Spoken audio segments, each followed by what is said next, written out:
So students, last video में मैंने आपको इसका सॉल्यूशन करवाया था 2022 मैथ्स का जो मेन पेपर हुआ था मेन एग्ज़ाम का, उसका पार्ट 1 बना चुका हूँ और आज हम इसका पार्ट नंबर 2 देखने जा रहे हैं। तो स्टार्ट करते हैं इस वीडियो को। और अभी भी हमारे चैनल पर नए हैं तो इसको सब्सक्राइब कर सकते हैं, जिससे आने वाले सारे वीडियो आपको मिलते रहेंगे। अब हम आज क्वेश्चन नंबर 9 से स्टार्ट करेंगे। इससे पहले के सारे क्वेश्चन मैं आपको करवा चुका हूँ। तो state whether the following figures are similar और नॉट। आपको बताना है कि ये दोनों फिगर सिमिलर है या नहीं है। ठीक है, तो बच्चों दिख ही रहा है आपको सिमिलर है क्या? लग तो रहा है सिमिलर है। क्यों? क्योंकि इनकी साइड का रेशियो सेम है।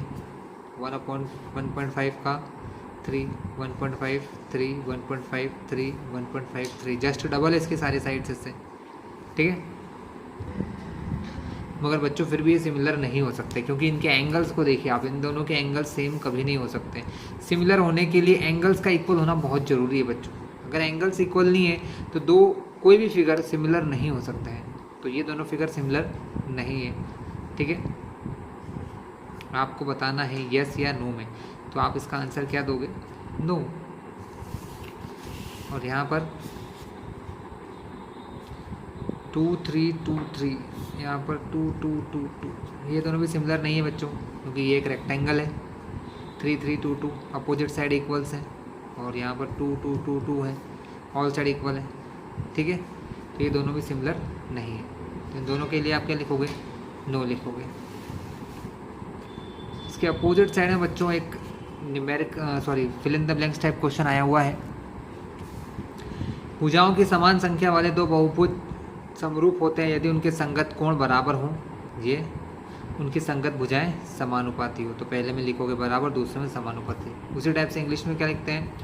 2 polygons of the same number of side, 2 polygon जिनकी नंबर ऑफ साइड बराबर हैं, जिनके अंदर संख्याएं कैसी हैं? ये साइड किसको कहते हैं? 1 2 3 4, ये साइड है। जिनके अंदर नंबर ऑफ साइड बराबर हों वो सिमिलर होते हैं। कब? जब उनके their corresponding angles are equal. उनके करस्पॉन्डिंग एंगल कैसे हो? Equal, and their corresponding sides are proportional. Corresponding side कैसी हो? प्रोपोर्शनल। तो इजी क्वेश्चन था बच्चों ये तो। ठीक है, अब आता है क्वेश्चन नंबर 10। उस बिंदु के निर्देशांक ज्ञात कीजिए जो बिंदुओं -1,7 और 4,-3 को मिलाने वाले रेखाखंड को 2:3 में विभाजित करता है। इंग्लिश में क्वेश्चन क्या बनेगा? Find the coordinate of the point which divide the line segment joining the points -1,7 and 4,-3 in the ratio 2:3। उनको 2:3 में डिवाइड करता है। चलिए बच्चों, तो इस क्वेश्चन को हम लोग करते हैं हमारे कुछ कॉपी पेज के अंदर।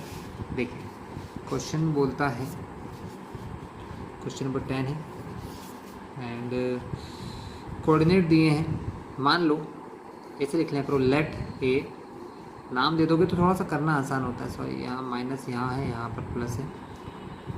-1,7 और बी पॉइंट को नाम दे दो 4,-3। और इसको एक पॉइंट कट कर रहा है 2:3 में। Let A comma B divided by point C x comma y. अपने मान लिया कि ए और बी बिंदु जो हैं उनको जैसे मिलाने वाली जो लाइन है उसको सी पॉइंट काट रहा है। थोड़ा सा डायग्राम के थ्रू समझाऊं तो बच्चों, एक पॉइंट ए यहाँ, एक पॉइंट बी यहाँ, ये पॉइंट उसको मिला रहा है। ए के कोऑर्डिनेट क्या है? -1,7, बी है 4,-3। इनको मिलाने वाला पॉइंट कुछ यहाँ होगा सी, जिसका नाम दिया है, और उसके कोऑर्डिनेट क्या है? एक्स कॉमा वाई है। ठीक है, हिंदी में इसको सिर्फ क्या लिखेंगे? माना ए ये, बी ये, और जिस पॉइंट से डिवाइड कर रहे हैं सी वो एक्स कॉमा वाई है। माना ए -1,7, बी 4,-3 को बिंदु सी एक्स कॉमा वाई विभाजित कर रहा है।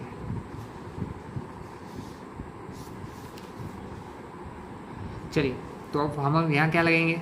फॉर्मूला लगाएंगे। कौन सा? हमारा इंटरसेक्शन फॉर्मूला, जो क्या होता है x is equals to m1x2 plus m2x1 upon में m1 प्लस m2।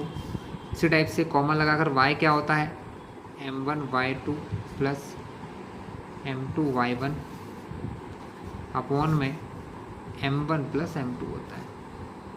कोई दिक्कत बच्चों? आई थिंक नहीं होना चाहिए। रेशियो हमको पहले ही दे रखा है, यहाँ पर लिख लो साइड में कॉमन लगा के, m1 रेशियो m2 क्वेश्चन में दे रखा है 2:3। ठीक है, तो x निकाल लेते हैं हम लोग। x निकालने के लिए क्या होगा, m1 कितना है बच्चों, m1 हमारा 2 है। देखो ये x1 y1 x2 y2, तो x2 कितना हो गया 4, तो 2 × 4 प्लस m2 कितना है 3 और x1 कितना है -1 है। m1 क्या है -1 है यहाँ पर देखो, तो -1 अपॉन में m1 प्लस m2 तो 2 + 3 कॉमा y को भी यहीं लिख लेते हैं। y बराबर क्या होता है m1 2 × y3 कितना है बच्चों -3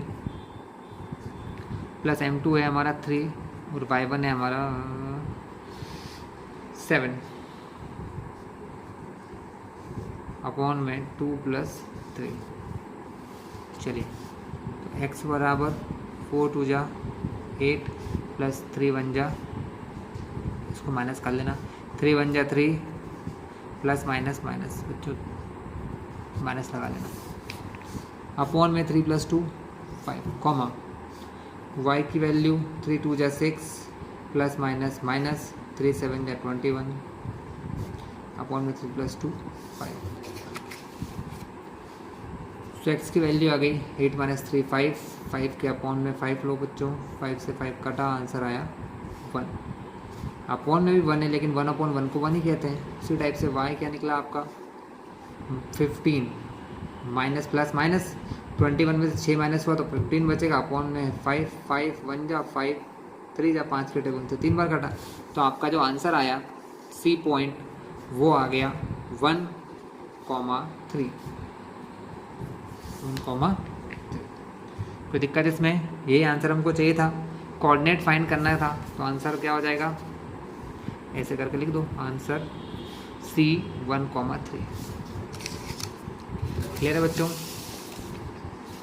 इसी में और वाला एक क्वेश्चन दिया है, इसी का और है जो कि यदि बिंदु A 6,1 B 8,2 और C 9,4 और D पॉइंट है P,3 एक समांतर चतुर्भुज के शीर्ष हैं तो इसी क्रम में हो तो P का मान ज्ञात करना है। Point A B C D are the vertices of parallelogram, किसी पैरेललोग्राम के वर्टाइसेस है taken in order, find the value of P, तो P की वैल्यू निकालना है आपको। ठीक है, पहले मैं डायग्राम से समझा दूं आपको फिर आगे करेंगे। चलिए, पैरेललोग्राम यानी समचतुर्भुज होता है बच्चों, समांतर।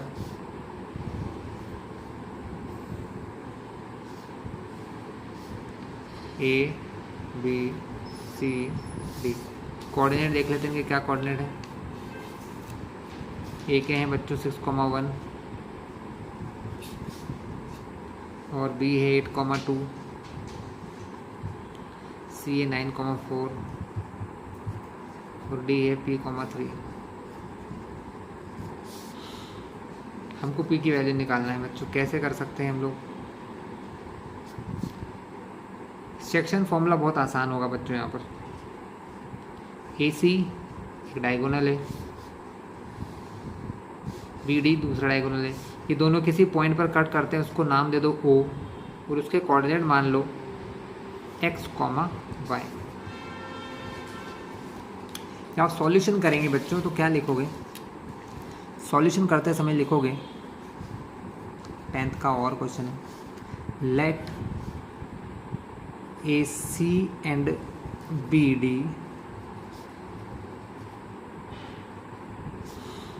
इंटरसेक्ट एट O जिसके कोऑर्डिनेट है x, y। माना विकर्ण AC और बी डी बिंदु ओ जिसके कोऑर्डिनेट एक्स कॉमा वाई पर प्रतिच्छेद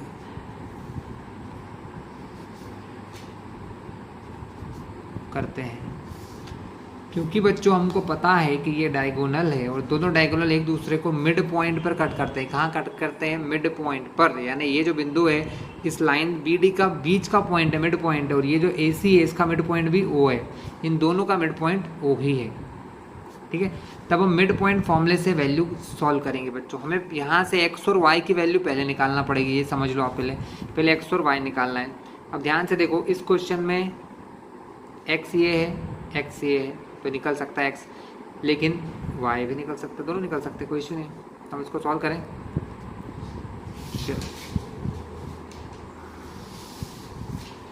ध्यान से पहले एक्स वाई निकाल लेंगे। इस एक्स वाई की मदद से यहाँ से मिड पॉइंट निकालेंगे।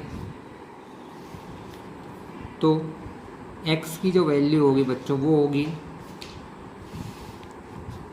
x1 plus x2 upon 2। Formula होता है मिड पॉइंट का। x1 प्लस में डायरेक्ट वैल्यू रख रहा हूँ, x1 है 6, x2 है 9, तो x1 प्लस x2 अपॉन 2। उसी टाइप से y की जो वैल्यू होगी वो होगी y1 प्लस y2 अपॉन 2। ठीक है, तो x की वैल्यू क्या आई है? x की वैल्यू है 9 प्लस 6 15 अपॉन 2, और y की वैल्यू आ गई है 4 प्लस 1 5 अपॉन 2। कोई दिक्कत हमको नहीं। हम इसके बाद लिखेंगे O is also mid point of BD, मतलब O जो है वो BD का भी मिड पॉइंट है। किसका मिड पॉइंट है बच्चों? BD का। तो अगर BD का मिड पॉइंट है तब इधर के x1 और x2 को प्लस करने पर भी x आएगा, और y1 y2 को प्लस करने पर भी क्या आएगा? x ही आएगा। ठीक है, तो हमको सिर्फ यहाँ से x निकालना है, ये p निकालना है, तो हम सिर्फ x वाले को सॉल्व करेंगे। तो x बराबर यहाँ से क्या हो जाएगा? p plus 8 upon 2। कैसे बच्चों? देखो यहाँ का x1 p है, x2 8 है, x कोऑर्डिनेट देख रहे हैं, x p plus 8 upon 2। x कितना निकला? 15 अपॉन 2 निकला है। तो x की वैल्यू लिख दी आपने 15 अपॉन 2 बराबर p प्लस 8 अपॉन 2।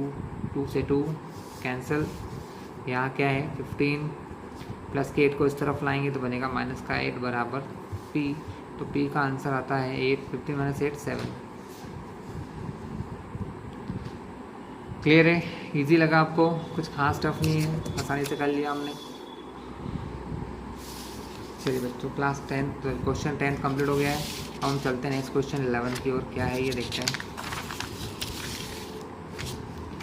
चलो बच्चों, 3 पॉइंट्स हैं ABC, इनसे एक ट्रायंगल बन रहा है और उस ट्रायंगल का हमको एरिया फाइंड करना है, क्षेत्रफल।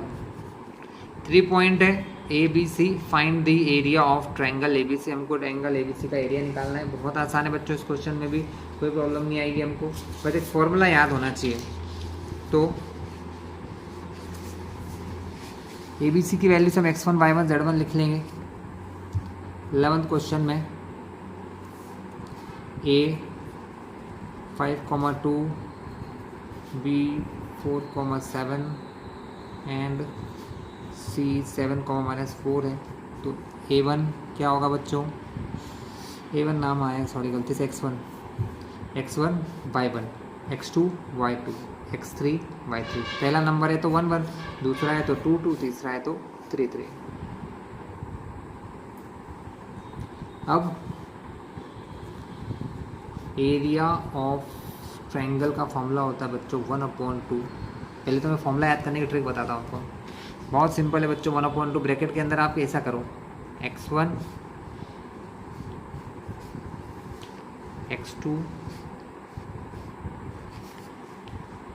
और प्लस x3। ये खाली जगह क्यों छोड़ी है अभी समझाऊंगा। देखिए x1 है, उसके बाद क्या आता है y2 y3, तो y2 y3 इनके बीच में आता है -2 के बाद 3 1, तो y3 - y1। और x3 के बाद में आएगा, 3 के बाद फिर से 1 1 2 3, फिर से 1 2 3, तो 3 के बाद 1, तो y1 माइनस y2। तो इस टाइप से ये फॉर्मूला होता है। 1/2x1 ब्रैकेट में y2 minus y3, x2 y3 minus y1 और x3 y1 minus y2। Value put करना है बच्चों और कुछ नहीं करना है, बहुत आसान सा काम है। इसमें 1/2 बाहर रखा, x1 5 है हमारा, y2 7 माइनस y3 माइनस का 4, -4 लगा दिया, प्लस x2 कितना है 4, y3 माइनस y1 y3 है माइनस का 4, फॉर्मूले का माइनस है, देखो y3 फॉर्मूले का माइनस, तो यहाँ भी -4, y1 कितना है 2, प्लस x3 कितना है 7, y1 माइनस y2, y1 कितना है 2 माइनस 7। चलिए देखते हैं।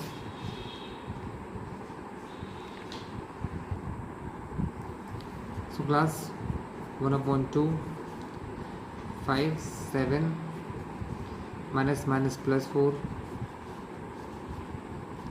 तो +4 माइनस प्लस, तो ये माइनस का 6, प्लस 7 इंटू 7 में 2 गया तो बच्चों 5 बचा, 1/2 7 + 4 11, 4 6 24, प्लस माइनस यहाँ पर बच्चों माइनस लगाओ, 7 5 35, प्लस माइनस, तो 1/2 11 5 55, इन दोनों को प्लस करोगे तो 59 आ जाएगा। वैल्यू डालेंगे तो -4/2, यानी आंसर आया -2। तो माइनस की वैल्यू तो इसमें होती नहीं बच्चों, सब वैल्यू पॉजिटिव ही होती है। कैसी होती है? सारी वैल्यूज़ पॉजिटिव होती है, इसलिए हमारा एरिया ऑफ ट्रायंगल क्या आ जाएगा 2 यूनिट या 2 स्क्वायर यूनिट, क्योंकि फॉर्मूला क्या होता है एरिया का स्क्वायर में होता है। तो area of triangle 2 square unit हमारा आ चुका है बच्चों। कोई दिक्कत हमें आई थिंक नहीं होना चाहिए। चलिए बच्चों इसके और में क्या है देखते हैं। इसके और में k की वैल्यू फाइंड करना है, सेम क्वेश्चन है बस थोड़ा सा डिफरेंस है। k की वैल्यू फाइंड करना है आपको यदि बिंदु a, b और c संरेखीय हो बच्चों। इंग्लिश में क्वेश्चन का मतलब होता है कि वैल्यू फाइंड करना है k की अगर ये 3 पॉइंट जो है वो कोलिनियर हो। कोलिनियर पॉइंट का मतलब क्या होता है बच्चों कि तीनों पॉइंट एक लाइन में होना चाहिए, और एक लाइन में जब होते हैं तो एरिया ऑफ ट्रायंगल 0 होता है। तो इस और वाले क्वेश्चन को करते समय हम सबसे पहले लिखेंगे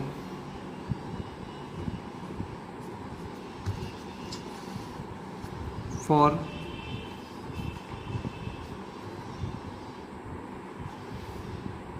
कोलिनियर पॉइंट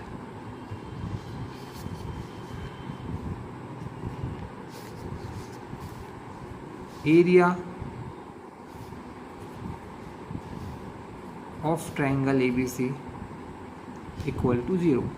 इतनी सी बस बात याद रख लो आप कि ABC का एरिया क्या होता है 0 होता है। किसके लिए?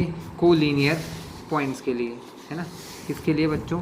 कोलिनियर पॉइंट्स के लिए, यानी कि संरेखी पॉइंट के लिए, है ना। हिंदी में चाहो तो लिख सकते हैं हम लोग आपके लिए। हिंदी में क्या लिखते हैं?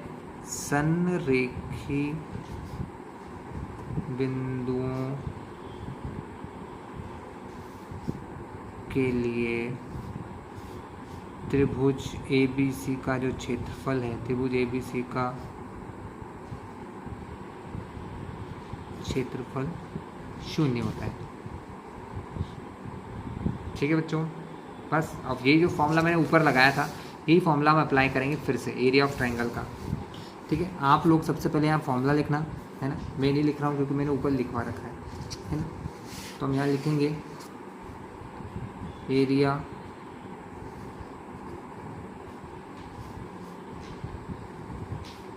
Of triangle ABC। Triangle ABC का एरिया क्या होगा 1/2। वैल्यूज डाल देते हैं बच्चों, वैल्यू देख लो एक बार आप 2 3 4 के 6 -3। तो x1 की जगह बच्चों क्या है? पहला पॉइंट है 2,3, तो x की जगह पहले आया है 2,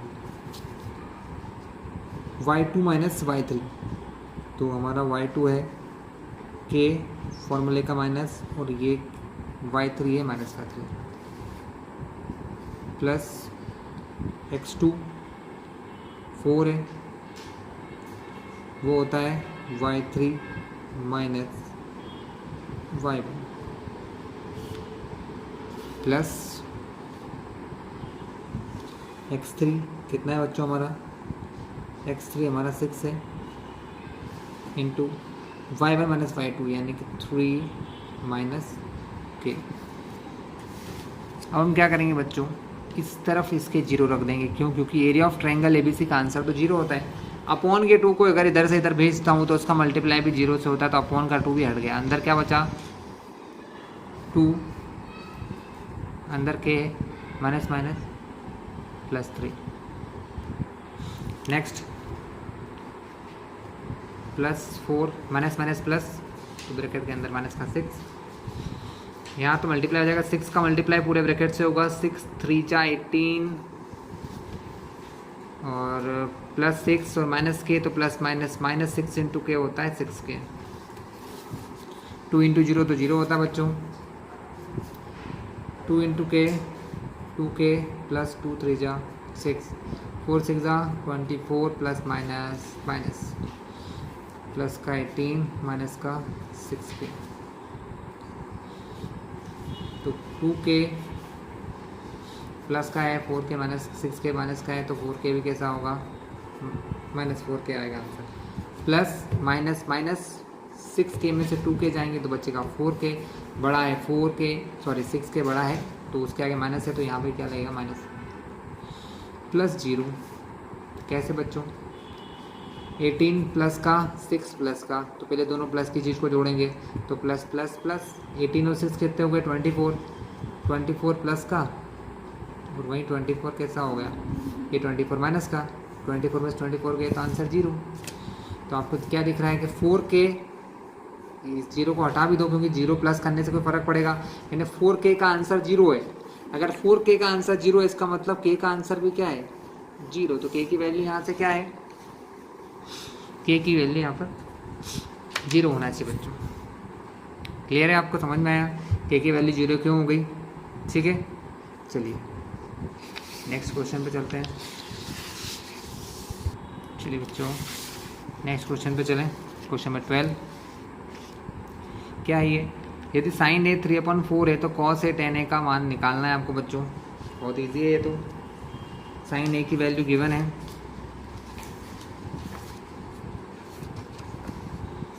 तो 12 का सॉल्यूशन देखिए बच्चों। साइन ए 3/4 गिवन लिख लिया करो क्वेश्चन को हमेशा करते समय, गिवन साइन ए 3/4, मैं साइन ए को कुछ ऐसा भी तो लिख सकते हैं 3k और 4k लिख सकते हैं, क्योंकि k से k कट जाएगा, आंसर तो वही आना है ना। तब हम साइन ए की वैल्यू यहाँ लिख सकते हैं। साइन ए एक्चुअल में होता क्या है, perpendicular upon hypotenuse, perpendicular upon hypotenuse होता है, ठीक है। परपेंडिकुलर की वैल्यू कितनी दे रखी है, यहाँ से परपेंडिकुलर को शॉर्ट में p लिखूंगा, यहाँ ऐसा लिख लो तो ज़्यादा अच्छा रहता है। तो p बराबर हो गया हमारा परपेंडिकुलर बराबर 3k, हाइपोटेनस बराबर 4k, ठीक है। 3k और 4k हो गए हमारे, और हमको बेस फाइंड करना है। क्यों, क्योंकि बेस जो है वो cos tan दोनों में यूज़ होता है, और बेस ही हमारे पास है नहीं। तब हम यहाँ क्या लिखेंगे, पाइथागोरस की प्रमेय से, बाय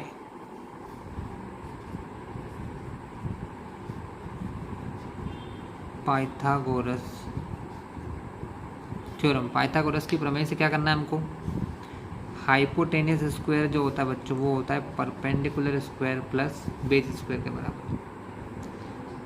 हाइपोटेनस क्या है हमारा 4k का होल स्क्वायर, p है हमारा 3k, तो बेस क्या होगा पता नहीं, अब इसको सॉल्व करते हैं। 4k का स्क्वायर का मतलब होता है 4 का भी स्क्वायर, तो 4 का स्क्वायर होता है 4 4 जा 16 और k का स्क्वायर, 3 का स्क्वायर, सॉरी इसको भी ब्रैकेट में करूँ, 3k का स्क्वायर के ऊपर स्क्वायर, इसका मतलब स्क्वायर 3 पर भी और k पर भी, तो 3 का स्क्वायर 9k का स्क्वायर प्लस b का स्क्वायर,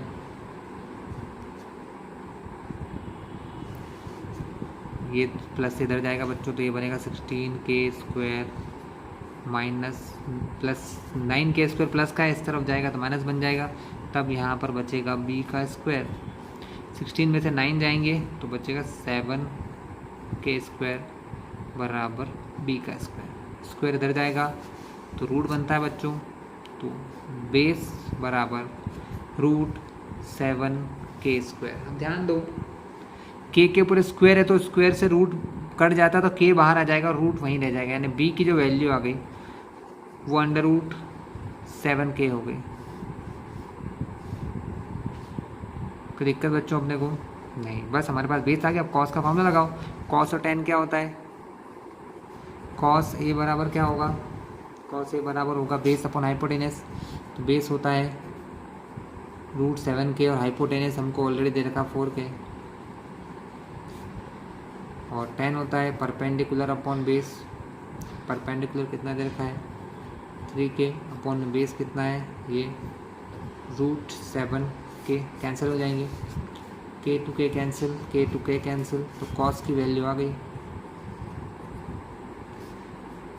रूट 7 अपॉन 4, टेन की वैल्यू आ गई 3 अपॉन रूट 7। ठीक है बच्चों, तो आगे देखें,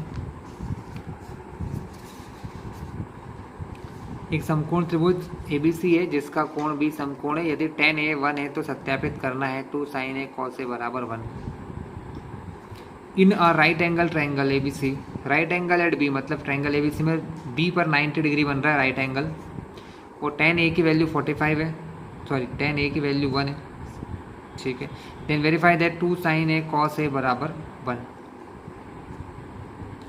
तो बच्चों सेम क्वेश्चन है जो अपन ने अभी करा है, tan A की वैल्यू 1 है तो हमको पहले तो sin A और cos A की वैल्यू निकालना है कि जब tan A 1 होता है तो sin A और cos A क्या होता है, तो हम लिख लेते हैं, थोड़ा सा डायग्राम बनाओ, A B C, B पर 90 डिग्री और ये एंगल A है।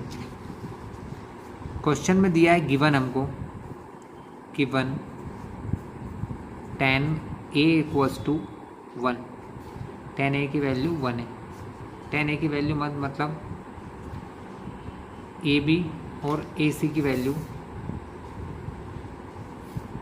AB और BC, tan A क्या होता है, tan होता है परपेंडिकुलर अपॉन बेस, तो tan A क्या होगा BC अपॉन BA, BA को अपन AB भी लिख सकते हैं, तो BC अपॉन AB की वैल्यू हो गई 1, यानी BC और AB इक्वल है। कोई दिक्कत आपको नहीं, इतना लिख के छोड़ दो अभी।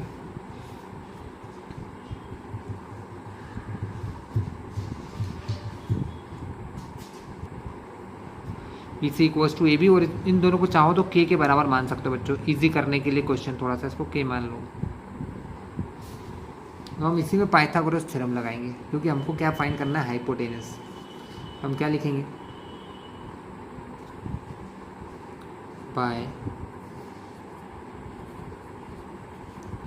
पाइथागोरस थ्योरम, पाइथागोरस थ्योरम से क्या होगा हाइपोटेनस का स्क्वायर, पाइथागोरस क्या कहती है हाइपोटेनस, 90 के सामने हाइपोटेनस तो AC हाइपोटेनस होगा, तो AC स्क्वायर बराबर AB square plus BC square, ये K और ये भी K का स्क्वायर और K का स्क्वायर बराबर AC का स्क्वायर, तो AC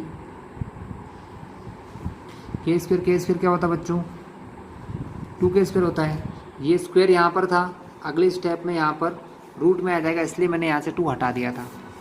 अब देखो ध्यान से AC की वैल्यू कितनी हो गई, देखो के ऊपर स्क्वायर लगा है तो के तो बाहर आ जाएगा रूट से, क्योंकि स्क्वायर से रूट कट जाता है, लेकिन 2 बाहर नहीं आ सकता। तो ए सी की वैल्यू आ गई √2 के। कितनी हो गई? √2 के। बस अब आपको प्रूफ करना है। प्रूफ करने का मतलब है कि लेफ्ट हैंड और राइट हैंड साइड दोनों को बराबर सिद्ध करना है, दोनों को बराबर प्रूफ करके दिखाना है। तो बहुत ईजी है, चलिए लिख लेते हैं। 2 sin A cos A,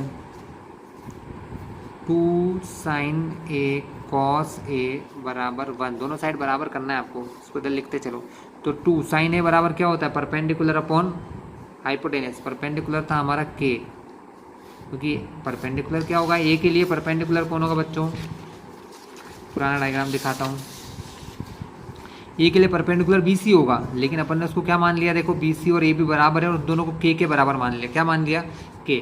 तो इसलिए K और अपॉन में आएगा हाइपोटेनस। हाइपोटेनस की वैल्यू अपन ने निकाली थी अभी, √2 के इंटू कॉस के लिए भी बेस भी बच्चों K है, सेम है, क्योंकि AB पीछे मैंने लिखा था AB बराबर BC बराबर K अपॉन हाइपोटेनस सेम है दोनों के लिए, √2 के।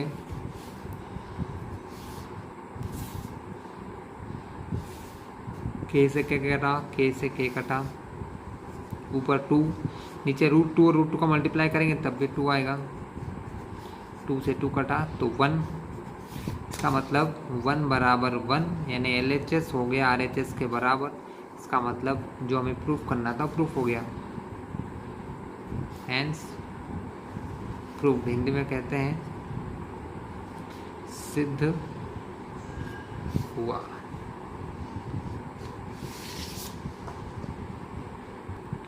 नेक्स्ट क्वेश्चन देखते हैं बच्चों, क्वेश्चन नंबर 13। 10 सेंटीमीटर त्रिज्या वाले एक वृत्त की कोई जीवा केंद्र पर एक समकोण अंतरित करती है, तो संगत लघु वृत्त खंड का क्षेत्रफल ज्ञात कीजिए। अ cord of circle of radius 10 centimetre, मतलब 10 सेंटीमीटर रेडियस की कोई कॉर्ड है, subtend a right angle at centre, वो सेंटर पर 90 डिग्री का एंगल बनाती है। Find the area of corresponding minor segment, तो हमको माइनर सेगमेंट का एरिया निकालना है, सेगमेंट का निकालना है। अच्छा ठीक है, एरिया ऑफ सेगमेंट निकालना तो इजी है, कोई खास नहीं है बच्चों। डायग्राम से समझा दूँ पहले, फिर आप कर लेना। ये कोई सर्कल है, इसका सेंटर वो है,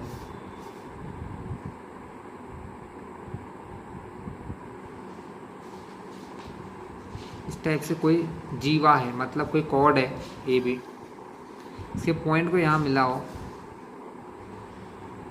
तो ये एंगल जो बनता है यहाँ पर 90 बन रहा है, वो ये बोल रहे हैं समकोण बन रहा है। लिखा है ना कि कॉर्ड के दोनों पॉइंट को यहाँ मिलाओ, सेंटर पर मिलाओ। कहाँ मिलाओ? सेंटर पर मिलाओ तो एक 90 डिग्री का एंगल बनता है।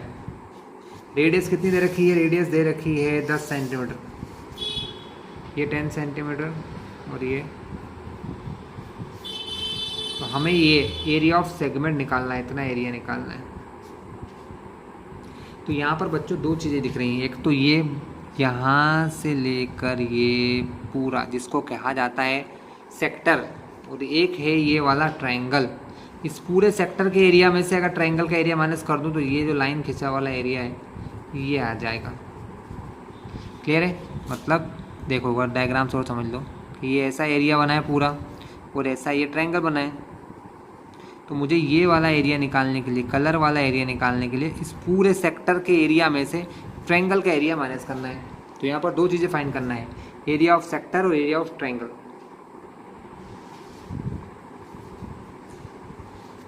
बहुत आराम से हो जाएगा।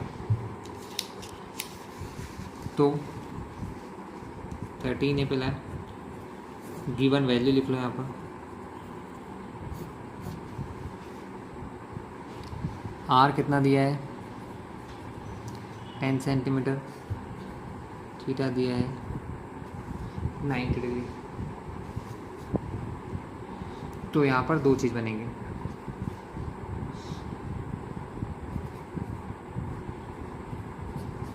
Area of sector AOB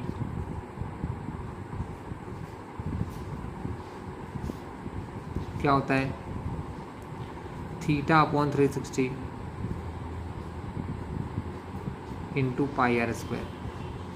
theta दिया 90 अपॉन 360, कैंसिल आउट, 9 1 जा 9 4 जा, इंटू में पाई कितना है 3.14, आर कितना दिया है 10 का स्क्वायर।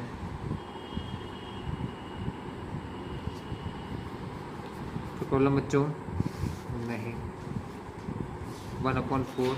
देखो पॉइंट के बाद यहाँ 1 और 1 2 नंबर है, और यहाँ पर 1 और 1 2 जीरो, मतलब 10 और 10 2 जीरो हैं, इसके बाद भी जीरो, तो पॉइंट से 2 प्लेस आगे आ जाता है बच्चों। सिंपल सा रूल है कि इनका मल्टीप्लाई करोगे तो पॉइंट यहाँ से यहाँ पर शिफ्ट हो जाएगा। तो 3 1 4, इसको 4 से डिवाइड करना है,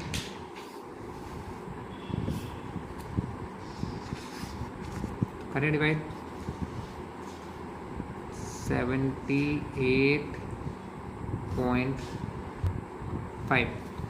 78.5 सेंटीमीटर स्क्वायर, ये आ गया एरिया ऑफ सेक्टर का। अब ट्रायंगल का निकालना है, तो ट्रायंगल का क्या होता है बच्चों, अब एरिया ऑफ ट्रायंगल ABC क्या होता है, 1/2 बेस इंटू हाइट होता है। तो 1/2 इंटू 10 इंटू 10 कैसे कर लिया बताऊँ आपको। देखो जब 90 डिग्री ये हो तो कोई भी एक बेस मान लो, तो ये बेस और ये हाइट, या ये बेस और ये हाइट दोनों ही सेम है, 10 इंटू 10, तो आंसर होता है 1/2 बेस इंटू हाइट 10 इंटू 10, 2 से कटा ये 5 बार, तो 5 10 जा 50 सेंटीमीटर स्क्वायर। इसका किसका आ गया, ट्रायंगल का एरिया आ गया। अब छोटा सा एक फॉर्मूला लिख पाऊंगा मैं आपको, एरिया ऑफ सेगमेंट का जो होता है area of sector minus area of triangle. Sector का आया 78.5 माइनस ये आया 50, तो आंसर कितना हो जाएगा 38.5 मीटर स्क्वायर, ये सॉरी सेंटीमीटर स्क्वायर। ये एरिया ऑफ सेगमेंट आ गया बच्चों। क्लियर है आपको, आई थिंक आप समझ गए होंगे। ठीक है, नेक्स्ट क्वेश्चन पे चलते हैं बच्चों। इसी का एक और है, और वाला क्वेश्चन देखो, त्रिज्या 21 सेंटीमीटर वाले वृत्त का एक चाप केंद्र पर 60 डिग्री का कोण अंतरित करता है, चाप की लंबाई ज्ञात करना। बहुत इजी क्वेश्चन दे दिया। In a circle of radius 21 centimetre, एक आर्क है जो सबस्टेंस कर रही है 60 डिग्री है सेंटर पर, तो लेंथ ऑफ आर्क का फॉर्मूला आपको अप्लाई करना है। बहुत ही आसान है बच्चों, सेम लेसन 12 का ही है, ये भी लेसन 12 का है।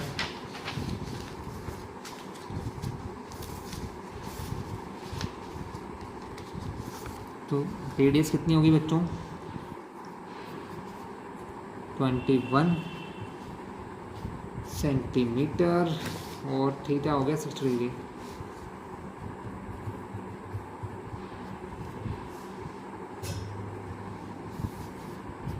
लेंथ ऑफ आर्क का फॉर्मूला होता है, बहुत इजी है, theta upon 360 into 2 pi are.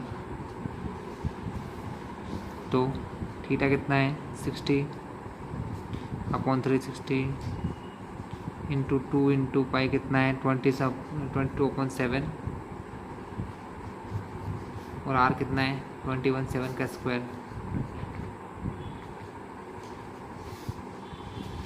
Cancelling करें, 0 से 0 कैंसिल, 6 1 जा 6 6 जा 7 से कटे हैं ये 3 टाइम, 2 से कैंसिल हुआ 3 टाइम, 3 से 3 कैंसिल, क्या बचा 22 और 21 का मल्टीप्लाई कर लो।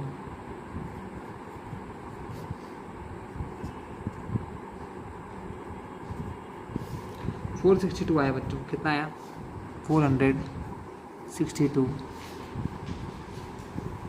Centimetre square. ये आ गया आपका, सॉरी सेंटीमीटर स्क्वायर नहीं आएगा, लेंथ ऑफ आर्क है तो सेंटीमीटर ही आएगा। So length of arc 462 centimetre. ठीक है बच्चों, इजी लगा, हो गया सॉल्व हमारा क्वेश्चन। चलिए, असंभव घटना को परिभाषित कीजिए, डिफाइन इम्पॉसिबल इवेंट। तो बच्चों बहुत इजी है, असंभव घटना को परिभाषित क्या करना है। असंभव घटना वो होती है जो संभव नहीं है तथा जिसके होने की प्रायिकता 0 होती है। जो घटना हो नहीं सकती उसे असंभव घटना कह सकते हैं।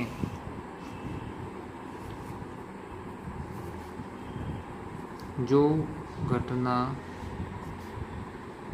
ना हो सके अथवा घटना जिसके होने की प्रायिकता 0 हो उससे असंभव घटना कहते हैं। एग्जाम्पल में बच्चों के, जैसे आपने एक डाइस को थ्रो किया, एक डाइस आप जो सांप सीढ़ी वाला गेम खेलते हो है ना, या लूडो गेम खेलते हैं, उसमें जो डाइस वाला पार्ट होता है उसके अंदर सिर्फ 6 ही नंबर पॉसिबल है। अगर मैं बोलूँ किसी डाइस पर 10 आने की क्या पॉसिबिलिटी है, तो क्या बोलोगे, ये पॉसिबल ही नहीं है क्योंकि डाइस पर 10 नंबर होता ही नहीं है, तो इसको कहते हैं असंभव घटना। ठीक है, ऐसा। इंग्लिश में आंसर क्या लिखेंगे, event that can not occurs, मतलब ऐसा इवेंट जो हो नहीं सकता हो, that cannot occurs, और it has 0 probability, तो इसकी प्रोबेबिलिटी क्या हो, 0 है, 0 हो, known as impossible event। इसको हम क्या कहते हैं, इम्पॉसिबल इवेंट कहते हैं बच्चों। क्लियर है, तो 14 क्वेश्चन भी हमारा सॉल्व हो गया। प्रारंभिक घटना को परिभाषित किए, डिफाइन एलिमेंट्री इवेंट। नेक्स्ट है बच्चों, प्रारंभिक घटना या एलिमेंट्री इवेंट क्या होता है, तो इसका आंसर भी ले लीजिए आप। वह घटना जिसका केवल एक ही आउटकम होता है, जिसका केवल एक ही परिणाम, आउटकम को परिणाम कहते हैं, परिणाम हो सकता हो उसे प्रारंभिक घटना कहते हैं। सिंपल सी बात है बच्चों, याद कर लेना इसको। और an event which has only one outcome, मतलब जिसका एक ही आउटकम आ सके बच्चों,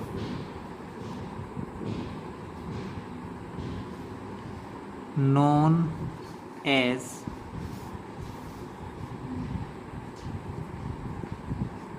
elementary event। ठीक है, चलिए, ये तो डेफिनेशन टाइप क्वेश्चन था। नेक्स्ट क्वेश्चन क्या है, ये भी प्रोबेबिलिटी का है बच्चों। प्रोबेबिलिटी थोड़ा सा इजी रहता है आप लोगों के लिए। अच्छी प्रकार से फेंटी गई 52 पत्तों की एक गड्डी में से एक पत्ता निकाला जाता है। इसकी प्रायिकता परिकलित कीजिए कि यह एक इक्का नहीं होगा, इक्का नहीं होगा। ठीक है बच्चों, बहुत ही आसान क्वेश्चन है। 2 तरीके हैं बच्चों को करने के, एक डायरेक्ट है और एक इनडायरेक्ट है। या आप क्या कर सकते हो, पहले इक्का होने की प्रोबेबिलिटी निकाल लो, उसके बाद उसके ना होने की निकाल सकते हो। 1 card is drawn from a well shuffled deck of 52 card. 52 cards के एक डेक में से आपको एक कार्ड निकालना है and calculate the probability that the card will not be an ace. Card एक ऐश नहीं होना चाहिए। तो सबसे पहले बच्चों प्रोबेबिलिटी के क्वेश्चन जब सॉल्व करोगे तो किसी भी इवेंट को नाम दो। इवेंट ए एक इवेंट है जिसकी जो क्या है, इसको आप नाम दे दो नॉट कमिंग ऐश। ऐश नहीं आने की प्रोबेबिलिटी, नॉट कमिंग ऐश, ऐश नहीं आना चाहिए। हिंदी में लिखे इक्का नहीं आना। तब दो चीज़ चाहिए होती बच्चों, एक तो टोटल आउटकम्स और एक फेवरेबल आउटकम, मतलब अनुकूल परिणाम और कुल परिणाम, है ना। तो हम लिखते हैं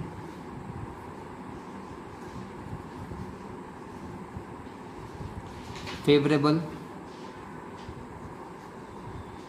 आउटकम्स ऑफ ए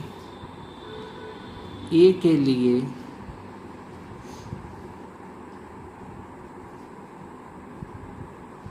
अनुकूल परिणाम कौन कौन से हो गए बच्चों। तो ए के लिए अनुकूल परिणाम हमारे होंगे क्या, 48। कैसे, क्योंकि 52 पत्तों में सिर्फ 4 ही इक्के होते हैं, बाकी 48 पत्ते इक्के नहीं होते। ठीक है,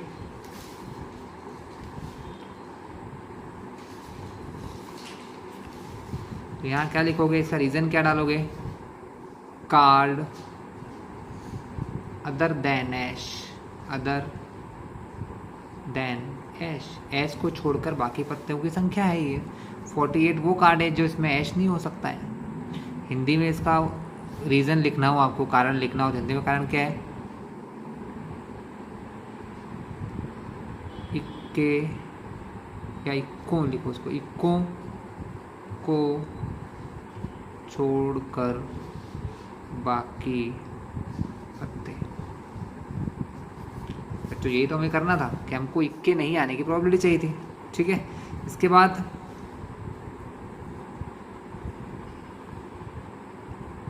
number of total outcomes, total outcome कितने होना चाहिए बताइए, 52 होना चाहिए। तो टोटल पत्ते कितने हैं, 50। कुल परिणाम 52 पत्ते लिख दो यहाँ पर, 52 कार्ड्स 52 पत्ते। बस अब तो फॉर्मूला लगाना है आपको। प्रोबेबिलिटी ऑफ एनी इवेंट का फॉर्मूला क्या होता है, यहाँ इवेंट ए है इसलिए पी ऑफ ए निकाल रहा हूँ। इवेंट ए के होने की प्रोबेबिलिटी क्या होती है,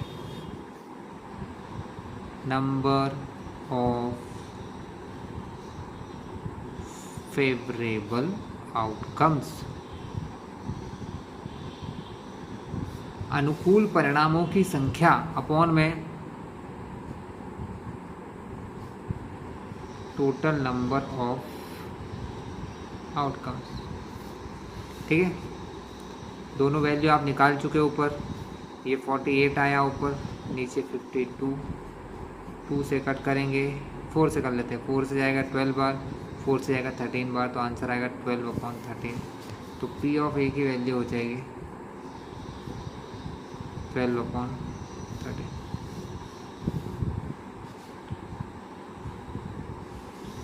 क्लियर क्लास। तो चलिए अगले क्वेश्चन की तरफ चलें, इसी का और है। पी ऑफ ई 0.06 है तो ई नहीं की प्रायिकता क्या होती है। पी ऑफ ई 0.06, तो what is the probability of not E, E के नहीं आने की क्या प्रोबेबिलिटी है बच्चों। इससे आसान क्वेश्चन शायद इस दुनिया में कुछ भी नहीं होगा, बहुत इजी क्वेश्चन है। पी ऑफ ई गिवन है 0.6 और आपको फाइंड करना है पी ई नॉट, आपको निकालना है P नॉट ई। क्या निकालना है, P नॉट ई निकालना है। तो एक फॉर्मूला याद रखना, P E plus P not a, दोनों को प्लस करोगे तो हमेशा आंसर क्या आएगा 1। हमको निकालना है ये, इसकी वैल्यू कितनी है 0.6 प्लस प्रोबेबिलिटी ऑफ नॉट ई बराबर 1। ये प्लस से इधर जाएगा तो क्या बनेगा माइनस, तो पी ऑफ नॉट ई बराबर हो जाएगा 1 माइनस 0.6। ये प्लस से इधर जाएगा तो माइनस बनेगा। 1 में से 0.6 माइनस करोगे तो बच्चों आंसर आएगा 0.4।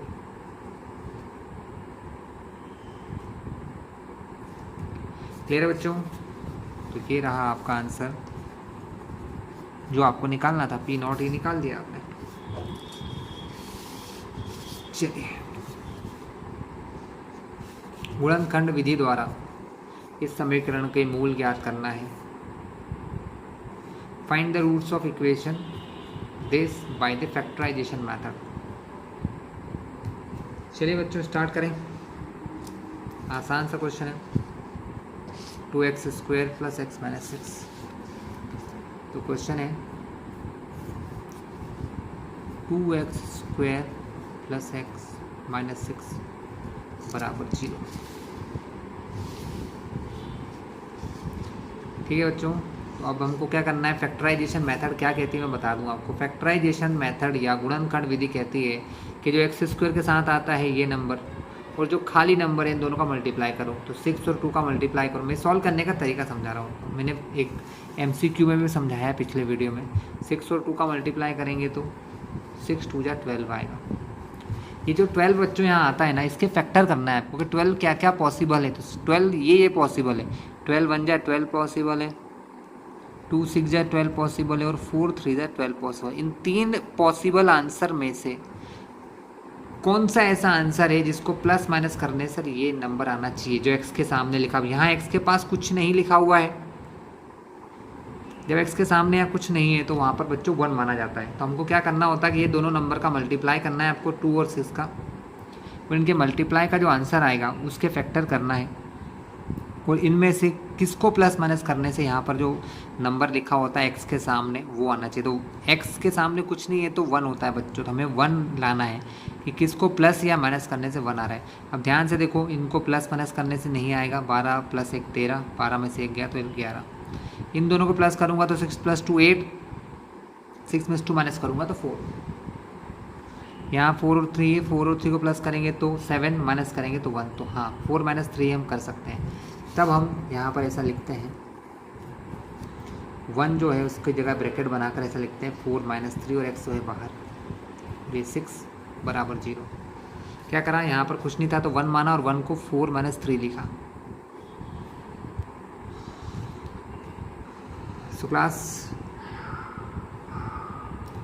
2x², ये जो x बाहर होता है उसका मल्टीप्लाई इससे होगा, तो 4 का मल्टीप्लाई x से तो 4x, -3 का मल्टीप्लाई x से तो 3x और माइनस का 6 बराबर 0। 2x² प्लस 4x - 3x - 6 बराबर 0। इन दोनों में से क्या कॉमन आ सकता है और इन दोनों में से क्या कॉमन आ सकता है हम देखेंगे। बच्चों कॉमन लेना बहुत इजी होता है। पहले इन दोनों में देखो कि ये जो 2 नंबर लिखे हैं 2 और 4, ये किसी सेम टेबल में आते हैं क्या? जी हाँ आते हैं। तो कैसे कॉमन लेते हैं मैं इधर करके दिखा रहा हूँ आपको। ये 2 है और ये 4 है। हम 2 और 4 को लिख सकते हैं, इसको लिख सकते हैं 2 1 जा 2, इसको लिख सकते हैं 2 2 जा 4। दोनों में 2 है यानी ये 2 क्या हो गया, दोनों में से कॉमन आ गया। इसका मतलब दोनों में 2 है तो हम इन दोनों में से 2 कॉमन ले सकते हैं बच्चों। क्या ले सकते हैं? 2 कॉमन ले सकते हैं। तो हमने इन दोनों में से 2 कॉमन लिया। यहाँ x 2 पावर है और यहाँ x की ओनली 1 पावर है तो x तो कॉमन आ ही जाएगा। अब ध्यान से देखो, यहाँ से 2 चला गया तो बचा 1, लेकिन 1 को यहाँ लिखने की ज़रूरत नहीं है क्योंकि यहाँ पर एक x बचा हुआ है। अगर कुछ नहीं होता तो यहाँ 1 लिखते हैं। यहाँ पर x का स्क्वायर है, देखो x की पावर कितनी है 2 है, 1 पावर बाहर चली गई तो 1 पावर x अंदर ले गई, 2 तो चला ही गया।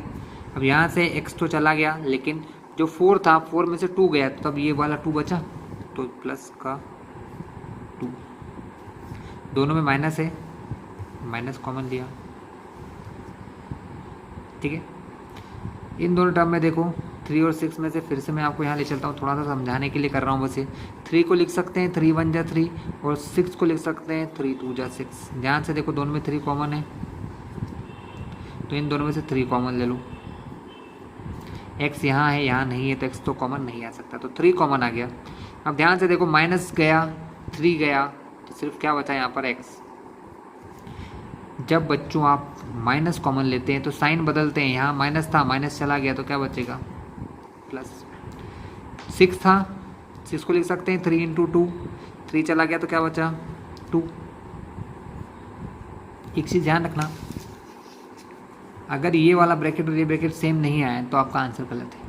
अब यहाँ देखो x प्लस 2 यहाँ भी है, x प्लस 2 यहाँ भी है, तो हम इनको कॉमन लेकर x प्लस 2 लिखेंगे एक ब्रैकेट में और दूसरे ब्रैकेट में ये लिखेंगे 2x माइनस 3। बच्चों नहीं, ठीक है। तो अब इनको 0 के बराबर रखना है। पेज ख़त्म हो रहा है तो नए पेज पे करूँगा। एक आंसर आया था बच्चों x प्लस 2, पहले हम क्या करते हैं x प्लस 2 को 0 के बराबर रखते हैं, प्लस का 2 इस तरफ जाएगा, तो x का एक आंसर आ गया -2। एक बार हम क्या करेंगे, जो दूसरी वैल्यू थी हमारी वो 3, 2x माइनस 3 आया था ब्रैकेट के अंदर, उसको भी एक बार 0 के बराबर रखो। -3 इस तरफ जाएगा तो प्लस का 3, तो यहाँ बचेगा 2x। x निकालने के लिए 2 कहाँ जाएगा, मल्टीप्लाई से डिवाइड, x बराबर 3/2। तो आपके जो आंसर हैं उनने फाइंड किया था गुणनखंड विधि द्वारा मूल ज्ञात कीजिए, हमको रूट्स निकालना है, तो हम आंसर लिखेंगे x बराबर -2, x बराबर 3/2, यही आपके रूट होंगे। क्लियर है? चलिए बच्चों, इसी क्वेश्चन का और क्वेश्चन देख लीजिए। द्विघात समीकरण 2x² - 3x + 5 के मूलों की प्रकृति ज्ञात कीजिए। Find the nature of roots of the quadratic equation this. Nature of root निकालने के लिए हमको डी फाइंड करना होता है बच्चों। क्या फाइंड करना होता है? डी। इक्वेशन क्या है? इक्वेशन है हमारी, और क्वेश्चन है 16 का, 2x² - 3x + 5 बराबर 0 है। इस इक्वेशन के लिए हमको d की वैल्यू निकालना है, क्योंकि d की वैल्यू से हमको रूट्स का नेचर पता चलता है। d को कहते हैं हिंदी में विविक्तिकर। तो a b c पहले पता लगा लेते हैं बच्चों। a क्या होगा, जो x² के साथ होता है वो a है, तो a हो गया हमारा 2। b क्या होता है, जो x के साथ होता है, जो है कि -3, और c होता है खाली नंबर, जो है यहाँ पर 5। ठीक है बच्चों, ABC पता चल गए। D का फॉर्मूला होता है b² - 4ac। D को कहते हैं विविक्तिकर। b की वैल्यू है -3 का स्क्वायर -4, a की वैल्यू कितनी दी है 2, c की वैल्यू दी है 5। ठीक है, 3 का स्क्वायर 9, माइनस का स्क्वायर भी प्लस बन जाता है, 4 2 जा 8, 8 × 5, तो डी का आंसर आ जाएगा बच्चों 9 - 40, यानी डी की वैल्यू आ गई -31।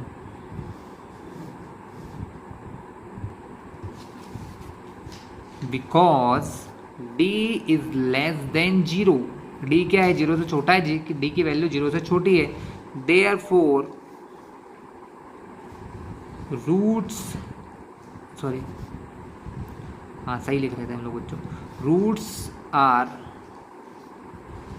Not real. मतलब मूल जो है, मूल वास्तविक नहीं होंगे, मूल वास्तविक नहीं होंगे। ये पता चल गया हमको मूलों की प्रकृति। चलो बच्चों, नेक्स्ट क्वेश्चन देखते हैं, क्वेश्चन नंबर 17। क्या कह रहा है? 17 एक एपी दे रखी है आपको, 3 8 13 18। इसका कौन सा पद 78 है?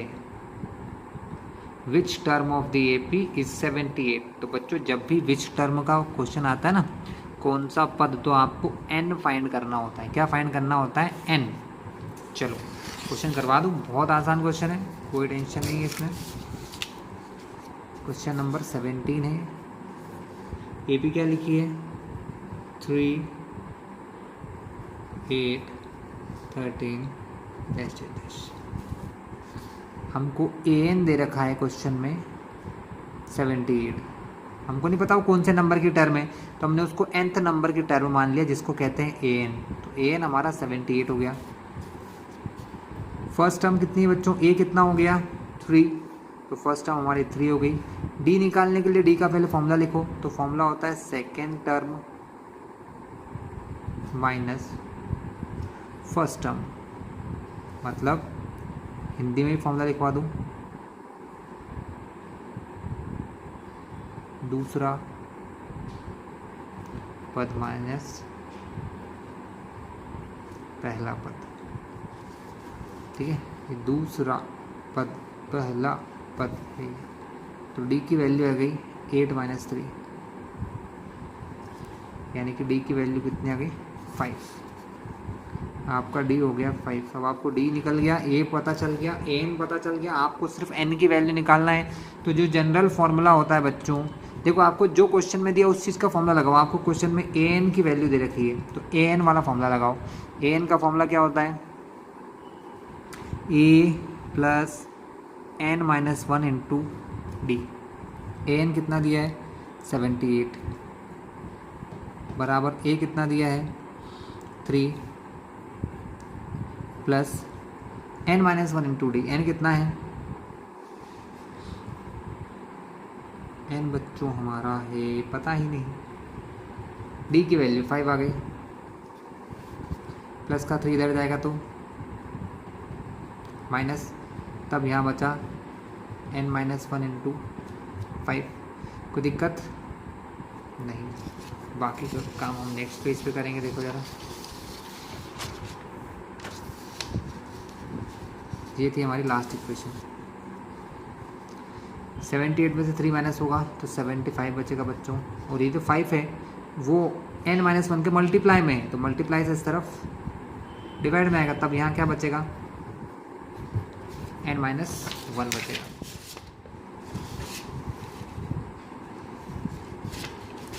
चलिए आगे सॉल्व करें। 5 से 1 बार, 5 से 15 टाइम, 15 माइनस का 1 इधर आएगा तो क्या बनेगा? प्लस का 1 बराबर n। तो n की वैल्यू कितनी हो गई? 16। तो यहाँ टोटल नंबर ऑफ n कितने हो गए बच्चों? 16 टर्म्स होंगी यहाँ पर। चलिए इसी का एक और वाला क्वेश्चन वो ले लेते हैं और आज का ये वीडियो ही समाप्त करते हैं। ठीक है, यदि किसी एपी के तीसरे और 9वें पद क्रमशः ये हो तो इसका कौन सा पद शून्य होगा? थर्ड एंड 9th टर्म ये दिए, ये थर्ड टर्म और ये 9th टर्म है। थर्ड टर्म 4 है, 9th टर्म -8 है, तीसरा टर्म ये है और 9वां पद ये है। तो कौन सा पद 0 होगा? ठीक है बच्चों, तो देख लीजिए, मैं आपको इसमें गिवन वैल्यूज लिखाता हूँ। Given values a n 0। हमने पूछा कौन सा पद 0 होगा, तो आप बोलोगे ए एन 0 होगा। nवा पद, जो n नंबर पे कोई टर्म होगी वो 0 हो गई। तीसरा टर्म हमको दे रखा है, सॉरी थर्ड, हाँ थर्ड टर्म दे रखा है 4, A3 दे रखा है 4 और A9 दे रखा है -8। ठीक है, और हमको फाइंड करना है कि कौन सा पद, यानी बात फिर से वही आ गई बच्चों, विच टर्म यानी n निकालना है। इस बार हमको क्वेश्चन थोड़ा सा लॉन्ग दे दिया है ना, आपको a और d की वैल्यू पता नहीं है तो आप पहले उनको मान लोगे। Let the first term is a and common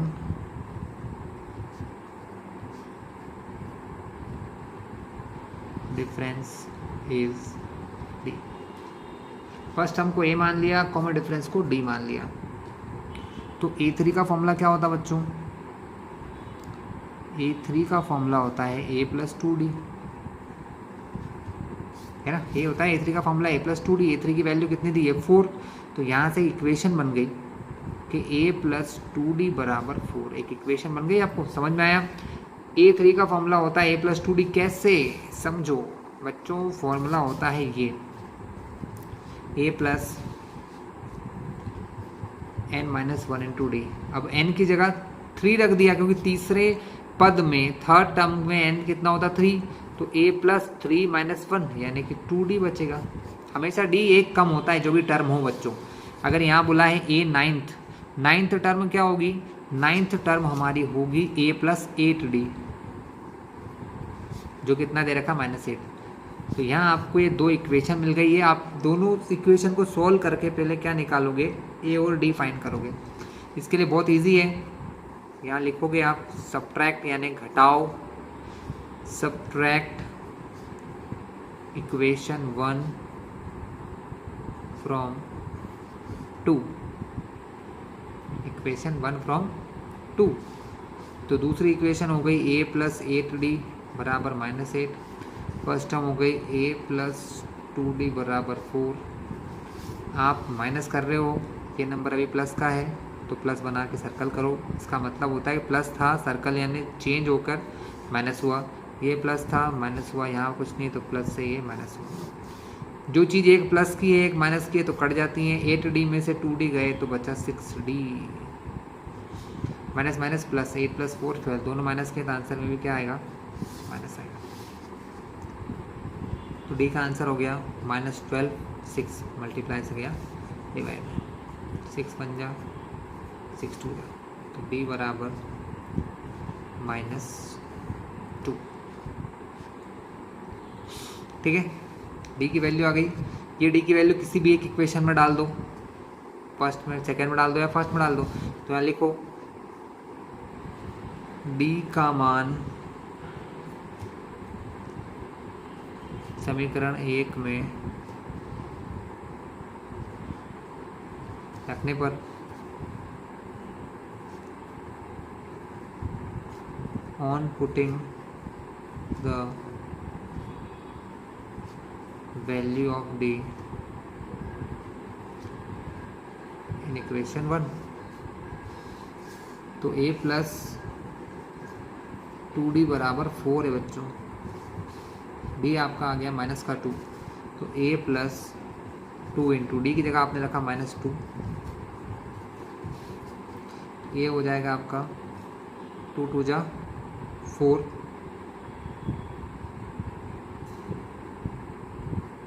हाँ 2 2 जा 4, माइनस में +2 4। तो A की वैल्यू हो गई आपको बच्चों, माइनस का 4 इधर आया तो प्लस का 4, तो A का आंसर आ गया बच्चों 8।